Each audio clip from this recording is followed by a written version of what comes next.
we know there's the Gallup State of Workplace report comes out every year, that when empathy is higher, there is improved data across the board. So you see 70% higher profits, you see 30% higher output across the board, and that's even in businesses like software and sort of tech-based businesses, and 10% higher customer loyalty.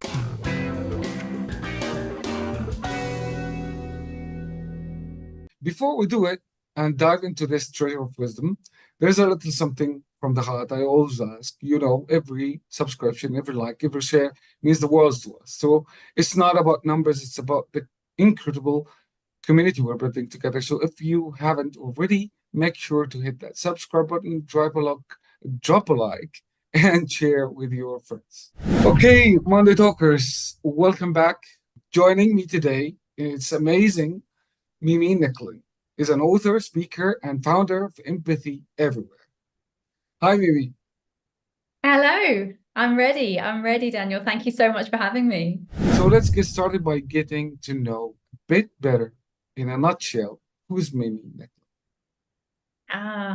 Gosh, who am I? So I am originally British. I am joining you today from Malaysia, where I live, and I've been in Asia and Africa and the Middle East for 18 years. So I have been in this side of the world for my entire career. And as you touched on earlier, I specialize in empathy. So I get up every day to create, inspire, to hopefully teach more human connection and understanding in our workplaces and our world. So that's my passion, and that's what brings me here today. Let's dig more into the human side of Mimi. What story did it drive you into empathy? Well, it's not really personal, but I'll give you the personal version of it. That in 2018, I relocated to Dubai for a role, a regional CEO role. And I was entirely unprepared for what I found in Dubai at that time in that role. It wasn't, let's say politely, quite as it was explained to me on paper before I moved my entire life to Dubai. And I was thrown into what was probably both a personal and a professional crisis. I had a very small baby and I didn't know anybody there in the city. And I was faced with turning around a sinking company. And I basically had no skill set to do that because I had come from very corporate roles. And this threw me into the world of entrepreneurialism. And in that process, I went to meet with a business coach to get some advice on how to restructure this chaos that I had found in Dubai. It was Ramadan. I remember it was extremely hot that year, so probably in the mid 40s. And I spoke to this business coach and she was asking me about my leadership, and I was talking about intuition. And she stopped me and she said, Mimi, is it intuition or is it empathy? And that sentence probably changed my entire life. But in terms of the story that really sort of shifted things was I at the time said to her, no, I mean, it's not empathy. What's empathy got to do with business? But that did lead me to study what's called the empathy deficit, which is the lack of empathy in our world. And the one piece of data or the story that I read that really then changed my life was a story in the USA. And it was from a mother of a 4-year-old girl. And at the time, my daughter was probably 2. And she recounted a story of having to teach her 4-year-old how to sit on a loo, on a toilet seat, and lift her feet in case a gunman came to the school and shot the children. And that they had to teach these tiny little girls and boys how to hide in bathroom stalls with their feet lifted to hide from gunmen. And this story was so profoundly impactful on me that I felt that I had to work further into understanding our world, right? How is it that we have got to a point as a human race where these are realities for our children and for the world we're growing up in? And off the back of that, I also found out that the second biggest killer of our youth, so 14 to 24-year-olds, is in fact suicide. So Daniel, when our children are killing themselves rather than staying on the planet with us, we have a problem. So those 2 pieces of data led to many more, but they were fundamentally life-changing for me, and they led me to eventually leave the corporate world and Wow. do this work full time. So empathy sounds great in theory, but in reality, how we translate it to better results in this competitive world of business?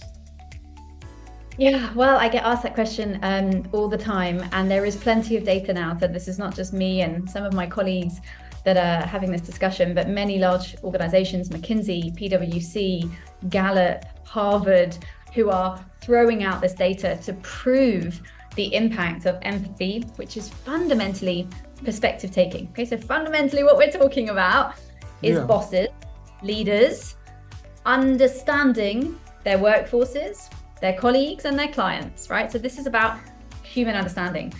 We know there's the Gallup State of Workplace report that comes out every year, that when empathy is higher, there is improved data across the board. So you see 70% higher profits, you see 30% higher output across the board, and that's even in businesses like software and sort of tech-based businesses, and 10% higher customer loyalty. That's just 3 statistics. But there is endless data now that shows that when that organizational understanding is higher, when people feel seen and heard, they work better, they work longer hours, more effectively, more creatively, with more innovation. And the data shows that the other side of the equation decreases. So we see lower levels of sick days, we see lower attrition, we see higher levels of loyalty in staff. So when this understanding is high, profit, output per capita is higher, performance is higher, people stay longer. So Daniel, there's plenty of data. Okay. So empathy isn't just about being nice. It's a practical side, right? It has a practical side. Yeah, How can absolutely. Yeah. how can we see it? Empathy actually has nothing to do with being nice. So I always say to my audiences, I would love you to be nice, but that's not what we're talking about. Okay. What we're talking about is perspective taking, is using human data sets. Okay. So many business leaders have dashboards and plenty of data around profitability and cash flow and these types of things. When we're using empathy in the workplace, we're using human data. We are understanding why people are performing or not performing. Why are they turning up late? Why are they not delivering? Why are they not growing in their role? Why is this team not communicating? Why are the clients leaving? Why has your supplier that's been with you for 21 years suddenly decided to take their business elsewhere? This is empathy. This is understanding your workforce, okay? It's nothing to do with being nice. It's nothing to do with being kind. It's nothing to do with compassion, okay? Empathy is a skill set. It's built into your prefrontal cortex. It's an evolutionary skill set. We have it as human beings to drive our survival, not thriving, our survival as a human race, okay? So fundamentally, we're talking about better connection, collaboration, and engagement in our workplaces. And we know, Daniel, that we have a huge engagement issue out there. Again, according to Gallup today, only 22% of the global workplace is engaged, which means that over 70% of the global workforce is unengaged, right? Unengaged. And the cost of that, again, according to Gallup, the estimated cost of that lack of engagement, wait for this, $8.8 trillion in lost productivity. $8.8 trillion because we have so big numbers. Oh, okay. Let's talk about, you mentioned in the pre-interview something about health. Not only behavior, but how health can be connected to this. Yeah, absolutely. Well, again, what we know is when we have low engagement, we have a whole lot of, well, let's start backwards a little bit more. When we have low empathy and we therefore have low engagement, we have a whole host of both mental, emotional, and physiological impacts of that. So in my new book, actually, I'm studying a huge amount around longevity, how living is extended when we have higher levels of belonging and connection, okay? There are 3 ways that health data really connects to humans as we are: immunity, stress, and cardiovascular health. All three of those things, so how well you fight off disease, how well you manage your stress, and how strong your heart is, when you bring those three together, you get longer longevity in life, right? Healthier hearts, lower stress, better immunity, you live longer. We know that when connection and belonging go up, all three of those health indicators are indicated positively.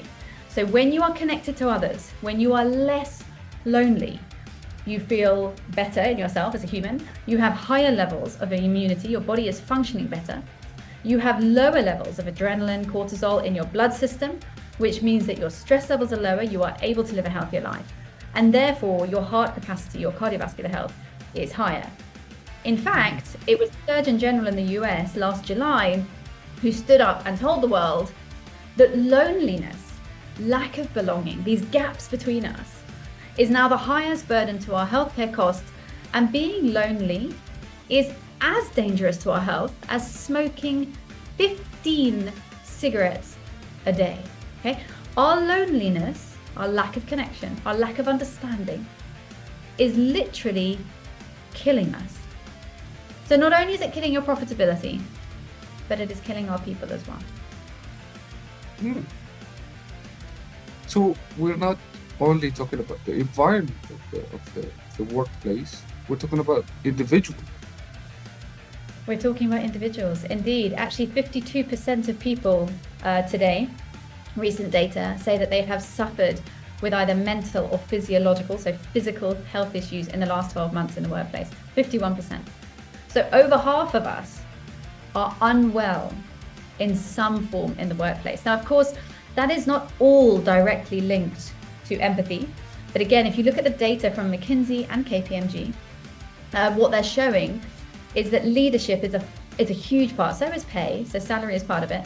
But leadership is a huge part driving that. And there are 4 areas, I wrote them down actually just before we met, that the global workforce is upset about, is complaining about, which is leading to these problems. My leaders don't care about me. The leadership isn't meaningful to me. I don't get any support in the workplace that is relevant to me. And I don't feel valued in terms of my health and wellness in the workplace, right? What is that leading to? It's leading to people leaving the workplace. So beyond the physiological issues, beyond the profitability and performance issues, okay, and this data is also fascinating, Daniel. 40% of people in the US say they will leave their job in the next year, right? They're unhappy, their bosses don't get them, they're going to leave. In India, that number is 66%. Okay? In the UK, in the United Kingdom, for the first time since records began, we have more vacant roles than unemployed people. In Japan, there are 900,000 vacant roles. In the USA, it's 11 million vacant roles. People don't want to work. People don't want to go to the workplace. They cannot find places that they want to work. They cannot find leaders and teams that can keep them in the workplace. So this is a huge impact, back to the $8.8 trillion in lack of productivity. And of course, the impact of that is we therefore have social issues, because now you have people that aren't working, which is a burden on the healthcare system and the social system and society at large. So no pressure to all you leaders listening there, but we have a fundamental need, not a want, a need to reconnect our people, to understand them and to engage them. Because without pulling people back into a workplace and managing this balance between physical and emotional stress and contentness and engagement, we have all kinds of issues coming our way. So let's talk about empathy as a factor. Is a key for thriving the workforce, both now and the future. But how exactly does it fit into evolving world of work? You know, the world is moving very fast, and empathy is like the basic need. Or how does it align? I mean, empathy at its core is, as I touched on earlier, it's pro-evolutionary. We are born needing to be seen, to be heard, right? If you leave this recording with me and you walk to your local coffee shop, Daniel, and as you're walking down the road and you're walking into your coffee shop, nobody recognizes you at all. They don't look at you, nobody nods, nobody makes eye contact, Perhaps the person at the till doesn't see you. Nobody. Okay. The data shows that within 60 seconds, your immune system, your neurological system will respond. Okay. We are meant to be seen. We are pro-social species. We're not good when we're alone. Okay. Empathy is the skill set that enables us to collaborate, to communicate, to work together, right? To be able to come together as a society, whether that's within a workplace or in the wider world. And as I said, we are born needing that. We can't do anything alone. We can't build I'm really, I was going to say, it's really challenging for you to connect the dots and prove that empathy has really impactful effects on environment, on even individuals. I'm sold. Great job, you've done. But if empathy is so great, why do we seem to be lacking it in the first place? Yeah, we have a huge decline. We have 48% less empathy than we did 3 decades ago. So that's nearly 50% of Why is it going? Why are we losing it? It's going in many places. So it's going so there's probably 3 or 4 key reasons. The loneliness endemic is both the cause and the response, right? So the more lonely we are, the less good we are at empathizing. But of course, the less empathy we have, the more lonely we become. So social isolation is a key part in that. And that is being caused by urbanization. So people leaving their hometowns, leaving where they came from, moving to places where they have no connection, nobody knows them, nobody understands them. The digital world has an impact. I might add both positive and negative, perhaps for another day.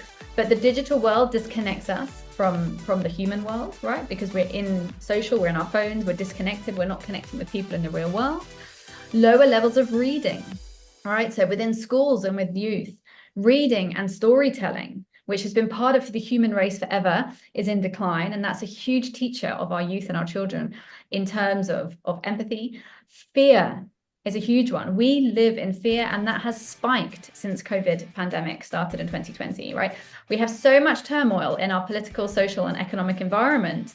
When we are scared as human beings, we retreat to what we know, which reduces our empathy, right? Because we're too scared. We don't want to understand. I don't want to know your reality. I just want to stay in my bubble, and that is a natural human response.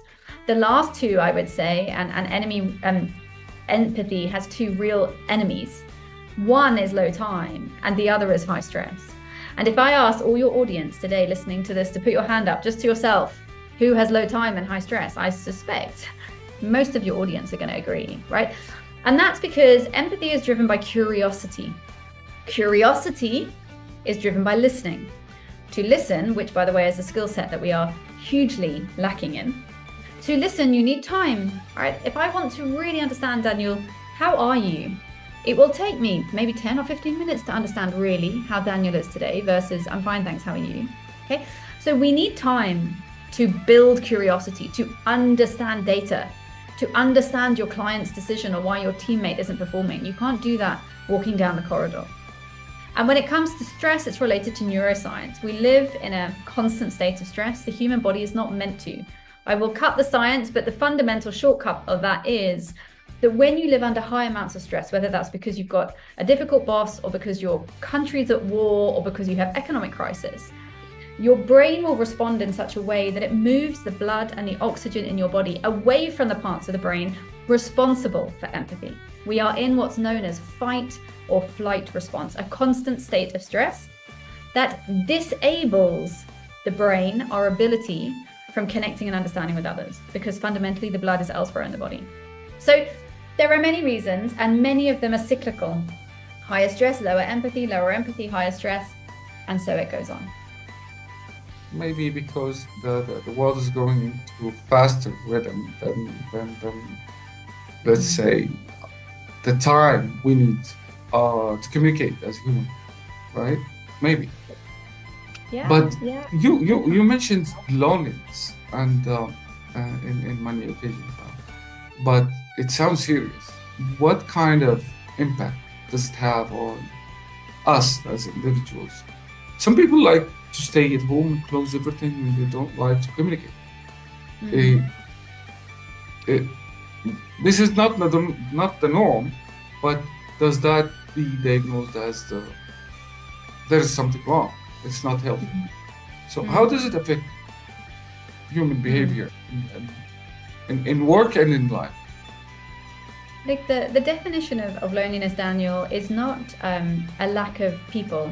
It's a lack of connection. So what you were touching on there potentially could be loneliness, but potentially could be introversion, right? And one of the positive things, and let's acknowledge that the pandemic was horrendous and traumatic in many, many ways. But it did have some positive impacts on the world we live in today, 4 years later. And one of those is that it balanced out the introverts and the extroverts. So pre-COVID, the extroverts nearly always won, right? The extroverts got the place at the table and they shouted the loudest and they were heard the most. But what the pandemic has done is fast-tracked our digital evolution, our virtual connectivity around the world, and has allowed the introverted, or the more introverted, the people you're describing who like to stay at home and work from home and be in their own environment, to build those connections even more widely and deeply than they ever had. So loneliness is not necessarily connected to being alone. It's not about, a lack of people. It's a lack of connection. So for anyone listening, if you have ever been to a networking event, for example, and you've walked into a room full of people and you've sort of run to the bar, to get your orange juice, just to have something in your hand because you're wondering if anyone is going to understand you. Is there anyone like me in this room, right? That is where loneliness comes in, right? Feeling like there's no one that really gets you, or that doesn't understand you, or that doesn't see things like you do, and that can be because of opinion. You don't fit. Yeah, you don't fit. Yes, you don't fit, or you can't find your tribe, or you can't find your people. You can be, one of the chapters in my first book is called Lonely But Not Alone.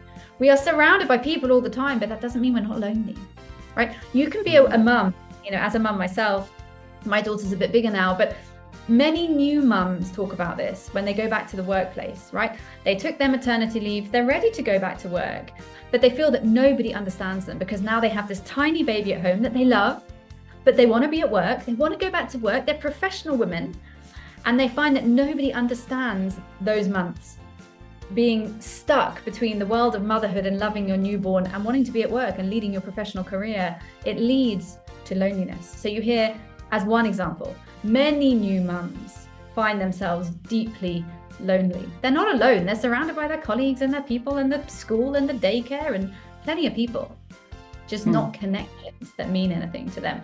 So that's why we're living in this loneliness epidemic. And Daniel, the data shows that 52% of us are lonely. And if you do a very sort of rough build-up of that to the kind of world population, you would be saying that's 3.5 billion lonely people. When you know that loneliness leads to premature death, we have a really big problem on our hands. Okay, so Mimi, let's not get scared anymore. Let's go positive a little bit. So if people listening today want to add a little empathy magic to their lives, how can they start? Yeah. The first thing I'll say to your point around positivity is there is new data out. It's the first I've seen. I saw it yesterday, Daniel. It's out of the US, and it shows that the Gen Zs, it is not 100% proven, but it's very positive and it's in the right direction, very optimistic, that the Gen Zs are set to be the most empathic generation that we've had yet. Okay, so the signs are good. The empathy is coming back. The young people are driving.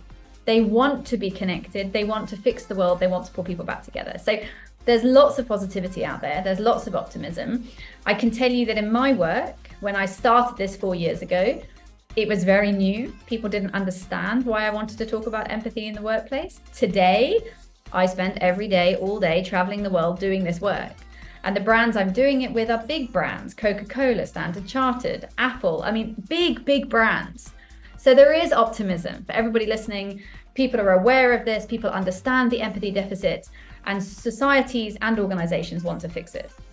If you want to be part of that change, in terms of that question, Daniel, around how to do it, the most simple way to create more empathy in your life is to improve your listening. Because as I said earlier, the backbone to all empathy is listening. If you want to understand people, you have to listen to them.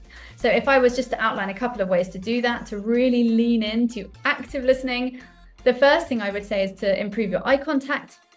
that really enables people to feel heard, right? So if you test this tomorrow, when you go get your coffee or your tea somewhere, when the person pours you your coffee in the coffee shop and says, you know, hi, how are you? Stop, look them in the eye and say, I'm fine, how are you? And pause. And you'll see literally 90% that coffee barista will go, I'm good, thanks. And they'll smile at you and they will look at you because you're the first person that's done it all morning. Because to your point, Daniel, nobody has any time, right? So the first thing, make eye contact and create time. Create time for people so that they really feel. From a body language point of view, lean inwards to people, uncross your arms and put your phone away. There is data that shows that even if your phone is on the table, it changes the perception of the person and how much you are listening.